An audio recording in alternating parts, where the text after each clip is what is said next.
Assalamualaikum warahmatullahi wabarakatuh. Perkenalkan, kami dari kelompok 1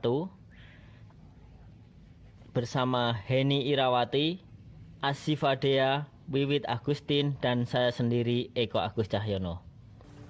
Pada pertemuan psikologi sosial kali ini, kita akan menjelaskan pengaruh sosial, di mana suatu sikap atau pandangan-pandangan individu yang berdampak mempengaruhi sikap dan pendapat individu lain.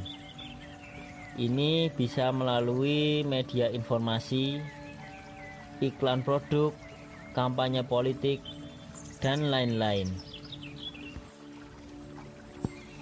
Nah, bentuk pengaruh sosial ada dua macam.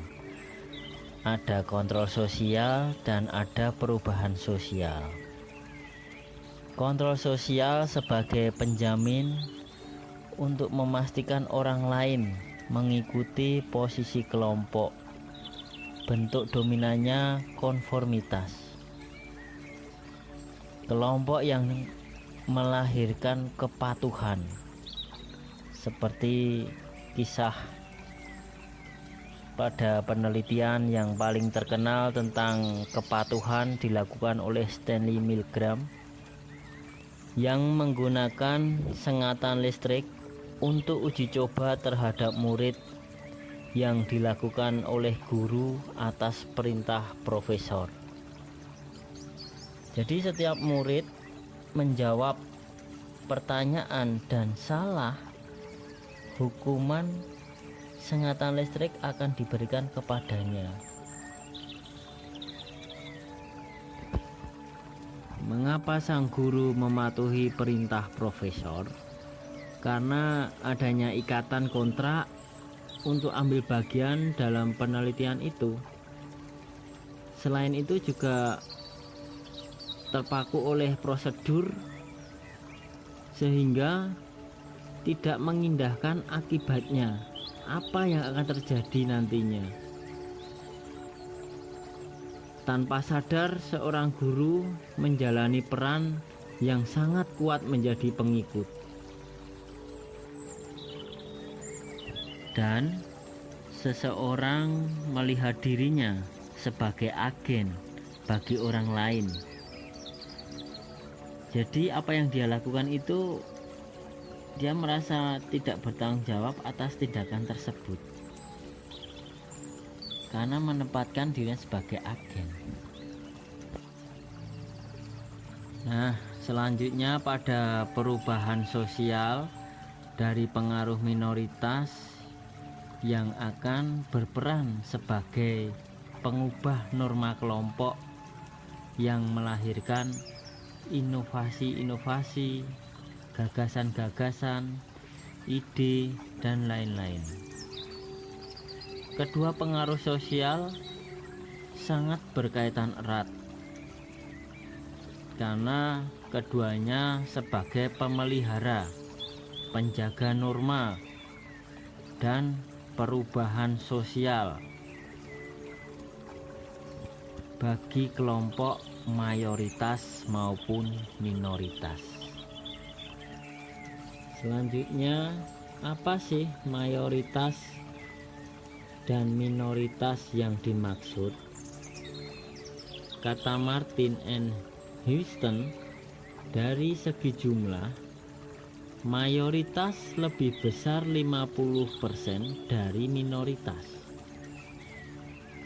Dari segi posisi normatif, tentunya mayoritas memegang posisi yang normatif, sementara minoritas dianggapnya menyimpang dari posisi normatif. Pada hubungan kekuasaan antara sumber pengaruh dan penerima pengaruh, tentunya mayoritas selalu memiliki kekuatan yang lebih tinggi, sedangkan minoritas dianggap lemah dan sering didiskriminasikan. Mayoritas memberikan pengaruh kepada minoritas, bisa berbentuk norma-norma karena hasil dari pendahulu-pendahulunya. Situasi yang membuat individu konform itu dipengaruhi oleh jumlah kelompok, kohesivitas, dan suara bulat. Solomon Asch mengatakan, bila semua orang mengatakan hal yang sama, orang cenderung mengikutinya karena ada perasaan tertekan. Semakin besar kelompok, semakin besar pengaruhnya. Ini yang dikatakan Milgram, Bigman, Berkowitz. Kohesivitas itu juga ikut menguatkan pengaruh terhadap konformitas. Hal ini ditegaskan oleh Sarwoto. Namun seiring cepatnya perubahan, banyak situasi di mana target dari pengaruh dapat menolak karena adanya peningkatan perintah secara bertahap dari ringan menjadi berat. Tentunya itu akan memberatkan. Selain itu, cepatnya perubahan juga membuat target tidak dapat berpikir secara sistematis, baik mempertanyakan motif, siapa yang akan bertanggung jawab atas tindakannya ini, bahkan bisa dihadapkan juga dengan model yang tidak patuh. Nah, berikut ini adalah contoh-contoh kepatuhan kepada otoritas di sekitar kita. Ada dukun, pejabat, tokoh agama, ada guru. Baik teman-teman, demikian persembahan dari kelompok kami, kelompok 1. Ada kurang dan salah dalam penyajian, baik paparan dan kata, mohon maaf lahir dan batin.